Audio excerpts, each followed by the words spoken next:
कई लोग आकर कहते हैं गुरुदेव हमारे ऊपर बहुत कर्जा है, बहुत कर्जा है गुरुदेव, कोई उपाय बताओ ना कर्जा चुकाने के लिए। तो इतना करे काय को? अब उसमें गुरु जी क्या करें, कर्जा का नाम ही धीरे धीरे पढ़कर देखो, कर जा, धीरे धीरे पढ़ के देखो। गुरु जी से पूछने की जरूरत नहीं है, उस नाम में ही सब कुछ छुपा है। कर जा, किसके लिए कर?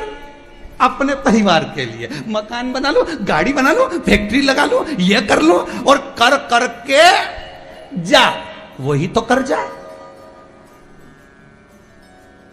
किसके लिए करा? कभी गुरु जी के लिए तूने कर्जा करा? अरे बोल तो सही। कभी किसी मंदिर का निर्माण करने के लिए तूने कर्जा करा? कभी कहीं तीर्थ व्रत का आनंद करने के लिए ब्राह्मण भोज, साधु भोज, संत भोज, सन्यासी भोज, तपस्वी भोज, साधक भोज के लिए कर्जा करा? नहीं।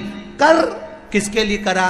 पत्नी के लिए। किसके लिए करा? बच्चों के लिए। मैं फैक्ट्री लगाऊं, मैं दुकान लगाऊं, मैं ये करूं, मैं थोड़ा लोन लेके मकान बना लूं। किसके लिए बना रहा? गुरु जी के लिए। किसके? कर, फिर जा, कर करके कितई कर जाना, कितई।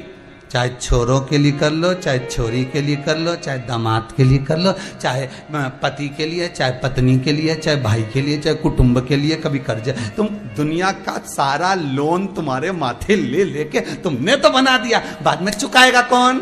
इतना कर्जा हो गया गुरुजी, अब तो जाऊं, ऐसा लग रहा है कि सुसाइड कर लूं। तो हमने कहा बिल्कुल कर ले, उसमें टेंशन क्या।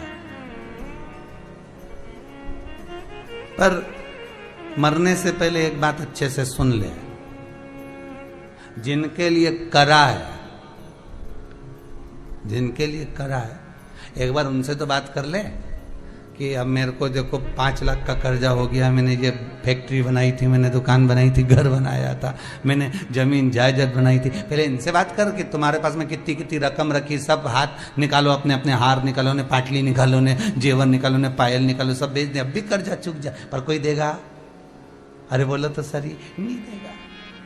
सब सोचेंगे अब तो तू जा, कर करके मर जा, बस यही कर्जा। शिव कहते हैं कर्जा हो भी गया तो चिंता नहीं करना, शमी का पत्ता शहद में डुबो, श्रावण के महीने की 10वीं तिथि। कौन सी? श्रावण के महीने की 10वीं तिथि, एकादशी के एक दिन पहले, श्रावण महीने की 10वीं तिथि को शमी के पत्ते को, चाहे 21 हो, 11 हो, 51 हो, उसको शहद में डुबोकर शंकर भगवान के शिवलिंग पर उसको श्रृंगार करो। केवल चढ़ाना नहीं है, जब शहद में डूब जाएगा तो वो चिपक जाएगा। शिव का श्रृंगार करो। क्या होगा इससे? तो लिंग पुराण कहती है, नर्मदा पुराण कहती है, शंकर का जब हम शमी के पत्ते को शहद में डुबोकर श्रृंगार करते हैं, शंकर कहते हैं इसने मेरा श्रावण महीने में श्रृंगार करा है, तो क्यों ना मैं भी इसका धन का श्रृंगार कर कर इसको कर से मुक्त कर दूं, तब कर्जा चुकता, तब कर्जे से मुक्ति होती है। ये केवल श्रावण के महीने में किया जाता है, इसके सिवा कहीं कोई महीने में नहीं कर सकते आप इसको। और नहीं तो बाद में कहोगे कि हमको हर महीने, तो उस महीने में कर, केवल श्रावण की 10वीं, चाहे उजाले की कर लो, चाहे अंधेरी की कर लो, एक ही बार करना है। 2 10वीं पे भी नहीं करना है। श्रावण महीने की 1 10वीं पर अगर आपने इस 10वीं पे कर लिया तो अगली पे मत करना, अगली पे करा तो इसमें नहीं करा तो कोई बात नहीं, एक पर करना है, 1 10वीं। कितना भी कर जाओ, कितना भी लोन चढ़ा हुआ है, भगवान अब उसके भरोसे पर छोड़ दो कि हमने कुबेर भंडारी के भरोसे पर छोड़ दिया, हमने कुबेरेश्वर महादेव के भरोसे पर छोड़ दिया, हमने तो शिव को दे दिया।